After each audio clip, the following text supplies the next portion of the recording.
Agri Bangla ইউটিউবের পক্ষ থেকে সবাইকে স্বাগতম জানাচ্ছি। আজকে আমি আপনাদের উদ্দেশ্যে ধানের একটা বিশেষ রোগ, এই রোগটা নিয়ে আলাপ করব।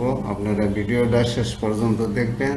যারা আমার চ্যানেলটা সাবস্ক্রাইব করেন নাই অবশ্যই সাবস্ক্রাইব করবেন, লাইক দিবেন, শেয়ার করবেন। কিভাবে ধানের ব্লাস্ট রোগ দমন করবেন, বিষয়টা খুবই গুরুত্বপূর্ণ। কারণ এমন কোনো বর্ষণ নাই যে এই রোগটা আপনাদের ধানের ক্ষতি না করে, তাই ভিডিওটা শেষ পর্যন্ত দেখুন। তো প্রথমত আমরা দেখি এই ব্লাস্ট রোগে ধানের কোথায় কোথায় কি লক্ষণ দেখা যায়। তা আপনারা দেখতে পাচ্ছেন ছবিতে, পাতায় এরকম একটা দাগ থাকবে, ভিতরে ধূসর রঙের, চতুর্দিক দিয়ে হালকা হলুদ রঙের বা হালকা সবুজ বা হলুদ রঙের, এবং দেখতে অনেকটা চোখের মতো শেপ। এটা হলো পাতায় হয়, এই জন্য নাম পাতা ব্লাস্ট। আপনারা প্রথমে যদি পাতায় এটার লক্ষণ দেখেন, ওই সময়ে ব্যবস্থা নিলে পরবর্তীতে এটা খুব একটা সিরিয়াস হয় না। এরপরে পাতায় যদি আমরা আরও গভীরভাবে দেখি, তখন একসঙ্গে একটা গুছিতে এটা বিস্তার লাভ করে অনেক পাতায় ছড়িয়ে যাচ্ছে আস্তে আস্তে।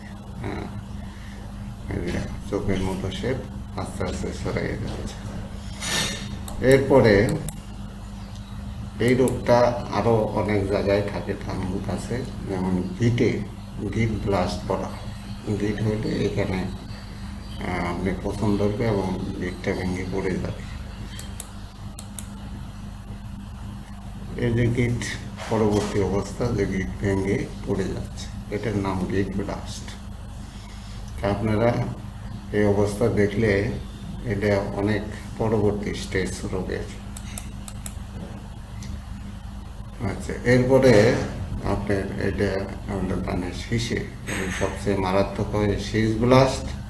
শীষের গোড়ায় এরকম পছন্দ এবং শীষটা ভেঙে পড়ে যায়। আপনারা এই অবস্থায় হয়তো টের পান, তখন ব্যবস্থা নেওয়ার মতো কিছু থাকে না।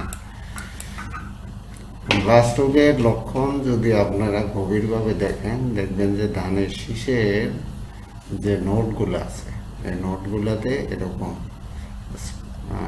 পছন্দ হচ্ছে এবং কালো একটা স্পট পড়ে, এবং শিশির ভেজা অবস্থায়, বিশেষ করে এই কাগলিবের গোড়ায় যখন ধানের শিশির এসে জমাটবদ্ধ অবস্থায় থাকে জলের, এবং লাস্ট 24 ঘন্টার মধ্যেই ওই শিশির গোড়ায় ডেভেলপ হয়ে যায়। এই জন্য নিয়ম হলো যে যখন শিশির পড়বে এই অবস্থায় আপনারা ওই দ্রুতপক্ষে শিশিরটা ধানের পাতায় যাতে না জমে থাকে, তখন আপনারা ওই ব্লাস্টের ওষুধটা ব্যবহার করবেন। কারণ ওটা 24 ঘন্টার মধ্যে যদি পানি জমান পাতা শিশির গোড়ায় থাকে, তাহলে ব্লাস্টটা ডেভেলপ হয়ে যায়, তখন আর কিছু করার থাকে না।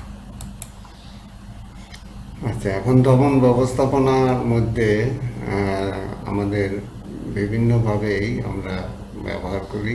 যে এর মধ্যে রোগ প্রতিরোধী জাত কিছু আছে, সেগুলো ব্যবহার করতে পারেন।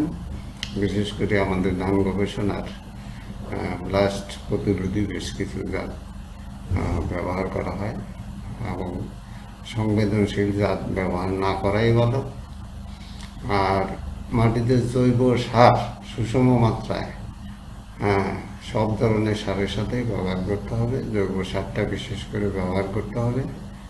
আর যে জমিতে আক্রান্ত হবে তার খড় কুটা এবং ছাই জমিয়ে মিশিয়ে দিতে হবে।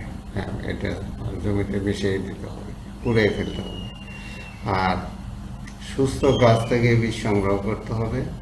যে জমিতে এটা আক্রান্ত হবে ওই জমি থেকে বীজ সংগ্রহ না করাই ভালো। তারপরে অপুষ্ট বীজ বেছে ফেলে দিয়ে সুস্থ বীজ ব্যবহার করতে হবে। আক্রান্ত জমিতে ইউরিয়া সার আপনার প্রয়োগ বন্ধ রাখতে হবে। জমিতে সবসময় ওই সময়টায় বিশেষ করে পানি রাখা উচিত, পানি রাখতে হবে। আর হেক্টর প্রতি আমাদের এই হলে 40 কেজি বা বিঘা প্রতি 5 কেজি পটাশ সার উপরি প্রয়োগ করা করতে হবে, তাহলে এই রোগটা অনেকটা কমে যাবে। এখন রাসায়নিক দমন ব্যবস্থার মধ্যে আপনার এই রোগ দেখা দেওয়ার সাথে সাথে টেবুকোনাজল প্লাস টাইফ্লক্সিস্ট্রোবিন গ্রুপের ছত্রাকনাশক যেগুলো আছে, যেমন নাটিভু 75WG অথবা সাইক্লাজল গ্রুপের ছত্রাকনাশক যেমন ট্রুপার 75WP প্রতি লিটার পানিতে 0.8 গ্রাম অথবা ডাইকোনাজল এবং অ্যাজোক্সিস্ট্রোবিন গ্রুপের বিশেষ করে যেমন অ্যামিস্টার টপ 375 প্রতি লিটার পানিতে 1 মিলি হিসাবে দিয়ে 7 থেকে 10 দিন পর পর 2 থেকে 3 বার প্রয়োগ করতে হবে। তা আপনারা যারা ভিডিওটা দেখলেন তারা অবশ্যই এই মোতাবেক ব্যবস্থা নেবেন। আর এই ব্যাপারে আপনারা বিশেষ করে আপনার নিকটবর্তী যারা কৃষি সম্প্রসারণ বিভাগের মাঠকর্মী আছে তাদের সাথে যোগাযোগ করে ব্যবস্থা নেবেন। ধন্যবাদ সবাইকে।